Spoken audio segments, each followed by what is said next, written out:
All right, we're all set. Good evening and welcome to the Board of Education Finance Committee meeting. Today is Wednesday, September 10th, 2025, and the time is 6:00 p.m. Joining me are board members Ms. Diana Carpio and Ms. Karen Nelson-Bakey. Also with us tonight is NPS CFO Linda Asmani and Budget Director Kristen Carsmith. First, I'll entertain a motion to approve the April 9th, 2025 minutes. Motion. Thank you. I want to just make some changes. I know in here the recording secretary used my Brown last name, and I want to go on record that it should be Sherry M. Pritchett. And also there's something, it says acting chair. So that needs to just be removed. I don't know if she's meaning acting chair is me or Diana, but the chair of the finance committee is Sherry McCready Pritchett. And so after that correction, I would look for a second for the minutes as modified. Seconded with both of those changes. Thank you. Next, let's see. I will turn it over to Mr. Asmani for review and possible action, the FY 24-25 budget transfers. So good afternoon. Great to see everybody again. It's a reminder that summer is over when we regroup again in September with our committees. So we have three items for you. We have the first set are year-end transfers from last fiscal year. You'll recall that as we close out the year, we come to you and the board and you give us permission to do transfers in excess of $10,000 to clean out the books as we close the year. But once we complete those transfers, we bring those to you for approval. And so Kristen will present that. And then we also have a series of transfers for this fiscal year for the month of July and August. So I will share my screen, and then after Kristen has done the transfers, we will go over with the year-to-date year-end update. Can you see this screen? Okay. It's a lot of details. We're not going to read through everything, but I'll hand it over to Kristen just to summarize what we're doing here and then take it from there. Go ahead, Kristen. Okay, as you can see, this is a pretty lengthy year-end transfer list, but no different than any other year. As Linda mentioned, the board voted in June to give the superintendent and the team the ability to actually process these transfers in order to close the books for the auditors, the year-end, and the EFS. I'll just bring up a few notes here. We can't close the books unless all deficits are cleared in detail in every account. This is normal course of business. Really, so most of these transfers are cleaning up the deficit. So each account says 0 at the end.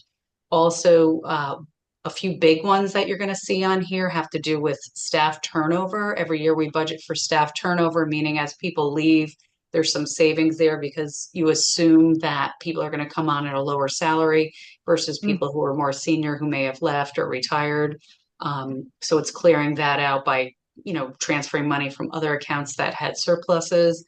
And then also the related benefits to those retirements or resignations and any benefit differences. So we make assumptions when we do the budget that people are going to take a certain level of benefit and it may be plus or minus. So it's really clearing that out and any salary actuals versus average. There wasn't a lot of real shortages, if you will, except in the special education area. We had to transfer money from surplus accounts to cover deficits in special ed transportation and professional services. So those are really the only areas with true deficits. And the total is almost $9.8 million. Kristen, what is the health insurance does that mean vacation? It just says VAC credit? Is that that's the vacancy credit. Okay. So that's related to when we budget for vacancies, we assume a certain level of health insurance. So, by having that, we get a credit because people aren't using that insurance during that vacancy time period. Sure, and that's also a way when we present our budgets, to not over budget. And so we assume a certain number of positions are going to be vacant. So it shows Right. up as a negative number. So our budget that you approve is not overinflated with vacancy savings embedded in the budget. So we back those out so that we Gotcha. get to as close as a true accounting of what we actually intend to spend. Okay. Does anyone else have any questions before we move on to the next? Yeah, I actually have one question. Down at the bottom, fifth from the bottom, the 41,000 for facilities and tech. What is that one? That was just an over budgeting of non-instructional equipment. So maybe computers or any other things they needed that were categorized in the 739 account that they just weren't used. And it may have been things that were purchased through a grant or just they didn't need that actual non-instructional equipment Okay, but you don't have versus any what we like had originally specifics budgeted. on what it was. It's just kind of general equipment that we didn't need. I can dig in further and see if there's any additional details. It's all right, Kristen. If nothing like jumps out, if it wasn't like one big thing, but just kind of like a combination, that's fine. Yep. What also happens sometimes is we may have purchased this just through a different account as well. And so sometimes we move funds around. Even the next action you'll see is also budget transfers as well. So we may have purchased these equipment just not from this account, but from another account. And so we would be moving these into the appropriate account. Got it. Thank you. Do you remember if we transferred about this amount last year, close to 10 million? Was about that number, right? Do you recall what the number was? Yeah, it's Maybe. usually about that much because we have, for example, we had budgeted about the same amount in turnover, almost $4 million in turnover savings between turnover savings and health insurance accounts. We had also budgeted to use $2.5 million in carryover from the prior year. And so it's usually within the same range. And so this is, again, it's just movement of money between accounts, not a net increase or decrease to the budget. Yeah, last year it was around 10 million. Yeah. Okay, thank you.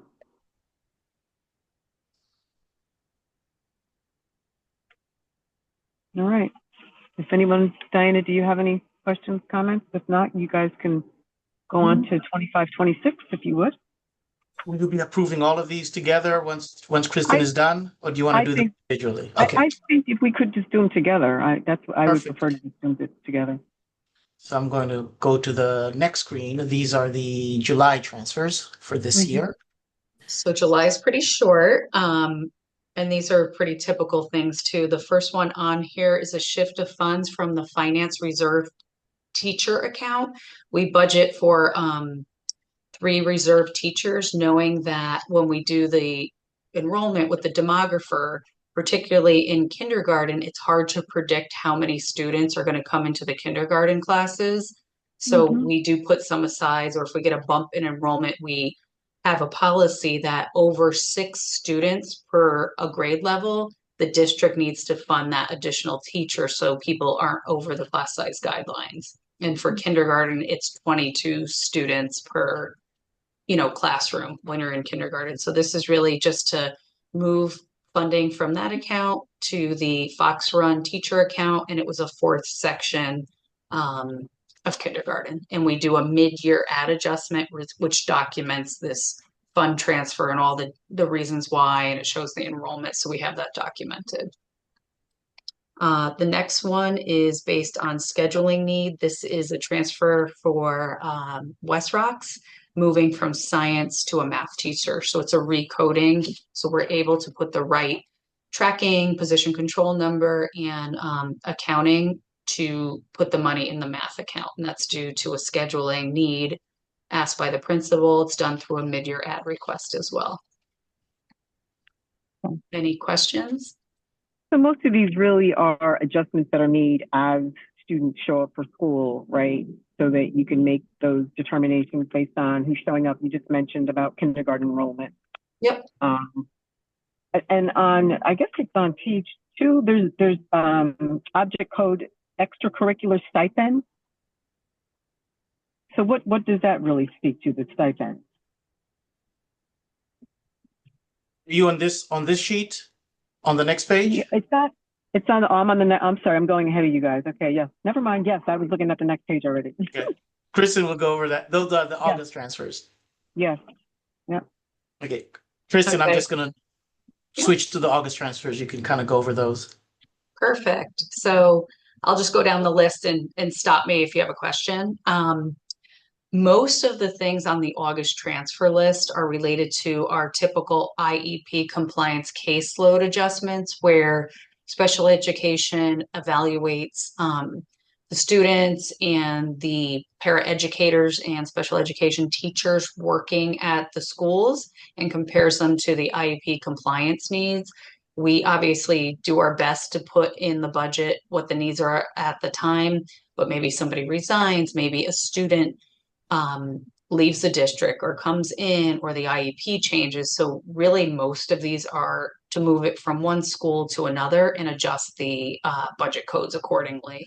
But I'll just talk about the ones that are not IEP compliant. So the first one for 53,000 is to shift funds from science to math again for West Rocks due to the scheduling needs. An additional mid-year ad was also put here. Linda, if you want to scroll down to 49,949 for Jefferson. Yep, right there. So that is related to union and bumping needs and the needs at the Jefferson School versus what was set up in the budget. It was a last minute adjustment for bumping related to a behavioral interventionist, and that came from the reserve teacher account in finance. The next one after that has to do with Wolf Pit, also similar to the one I talked about earlier. It's a kindergarten teacher adjustment, and that is coming from the finance reserve teacher account. It's 6 students over. At that time, it's adding the 4th section of kindergarten, and the student count at that time was 72. So they definitely needed this, and a mid-year ad was processed. The one after that has to do with shifting funds from out-of-district tuition to the West Rocks paraeducator. It's a 27.5-hour paraeducator, and it's reinstating that PCN due to the needs at the school. If you look at the next one, the bigger set, oh, is that what you were talking about, Sherry? The extracurricular stipends? So this has to do with instructional lead stipends, which we, at the budget time, only these particular stipends are budgeted in the finance holding account or that reserve teacher account. And then once it's determined who's taking that stipend, we put it in the proper, org object project for the proper accounting at the schools. The first chunk has to do with Norwalk High, and the second one has to do with Brian McMahon. I think that's what you were referring to.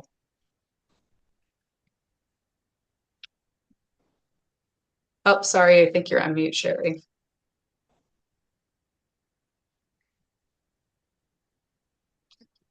No, I was asking, so what are those stipends for exactly? I know, I don't know, a year or so ago, we had some challenges with stipends, and I'm just wondering, why are they getting those stipends?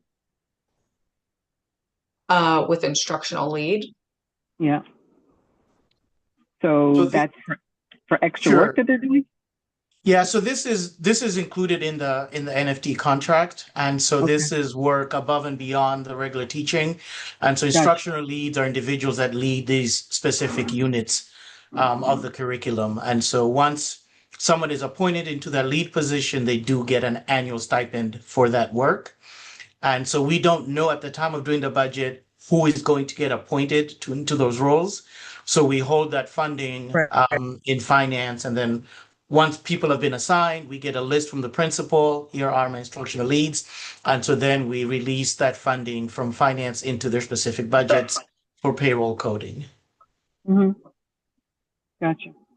Okay, thank you.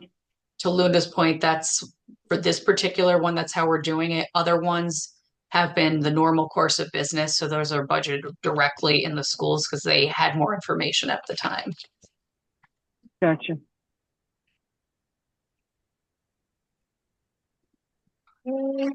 And the next one is a $1.5 million budget transfer. And what this has to do with, this is part of the budget amendment with the city, where they gave us $4.5 million to amend the budget, added that to the total original approved budget. This is the first of two transfers for 1.5 million. This is basically restoring some of the positions, including counselors, coaches, improvement teachers. There's an art teacher in this particular mix, a dean of students, Montessori paraeducators, and another direct P-Tech or PE teacher. So there will be a second round of that for worth 3 million, but at this point in time, the city has only transferred into our Fund 11 the 1.5. So you Do we know recall, what? and I'll share more in my next update. You recall that the total allocation was 6.5 million. Of Right. that, 1.5 million was coming this year into the general fund, and 2 million was transferred directly into the health internal service fund. So the city has already appropriated 3.5 million. The remaining 3 million that Kristen was referring to is we're waiting from the state, part of that $10 million allocation. The city has not yet received that 10 million. And so when we do, we will treat it similar to this 1.5 million, and it'll come to you again as transfers where we assign that funding to the individual schools. Okay. Next transfer is related to a speech therapist. Internally on payroll, someone's out on unpaid leave. So we needed to reach out to an outside company, the Alliance Company, which is an outside vendor for speech therapy services. So you can see it's being transferred from a payroll account to other professional services in the amount of 63,000. The next few here have to do with IEP compliance, caseload, and adjustments between the schools, as we have talked about. And the last three I'll talk about on the sheet. One has to do with security guards, outsourced security guards were originally budgeted in the operations department, and it's just simply moving that extra security guard work to the particular schools. So you can see the coding's the same, it just has the actual school numbers. You can see 14, 16, 18, 19, those are the middle schools. Future Ready's getting a piece of that, and the family center. So that was lump sum budgeted within the operations department. So it's just putting it into the correct account codes. The next one has to do with, it's just a budget coding error on the org account that was used. It was set up as a split teacher, but really it's a teacher at Norwalk High. And then finally, the last one was a budget code error as well. And we just like to keep our account codes as clean as possible, because we're always thinking about the EFS state reporting, and then it just gives a better reading and reporting for the whole state and for ourselves. Okay. Does anyone have any questions or comments? Not for me, I'm good, thank you. Thank you. Okay. Thank you, Christian. So I will entertain a motion for the 24-25 budget transfers and the 25-26 budget transfers. Motion? Seconded. Thank you. So that motion is passed. And so next, we will hear about the 24-25 year-end review. Sure, thank you. And again, you have this information in your packets. The first half of the page is summary, and then the line items below are individual object level line items. I think you've heard multiple times that this information is not visible or shared with the public, but I think this is another example where on a monthly basis, you, the finance committee, do get to review these reports with the line item detail. What this is showing is I have 4 years of history, looking at where we ended last year, 2024 actuals. The 24-25, the columns that are in blue, this is the year that we just completed, the one that you just approved some transfers. You'll see that when the budget began, we were approved the $233 million. Each year, there's a certain amount that we carry over from the prior year. In FY25, we carried over just a little over 60,000 into the following year to adjust for encumbrances. These are things that we had bought, but we had not yet received, and therefore we just move the money over so we can pay for the next year. And we will be doing that again this year as well. So you'll see that this year we've actually spent 233,401,968. That is about $126,000 less than the revised budget. We currently have about $74,000 worth of bills, items that we've already bought, we just haven't received yet, and therefore we will be requesting the money to carry over into FY25 so we can purchase and pay for that equipment. So rather than use this year's money, we're just using the money that was already been encumbered from the prior year. And then we also have some severance payments that we pay out to employees as they retire. We pay out at the end of the year, and we have about $52,000 worth of payments that we'll make. And so those payments will not be made until this fiscal year. So we will be carrying that funding over. Those are the only two items that we'll be carrying over into FY26. You know, in previous years, we have had money left over that we've rolled over into our carryover account.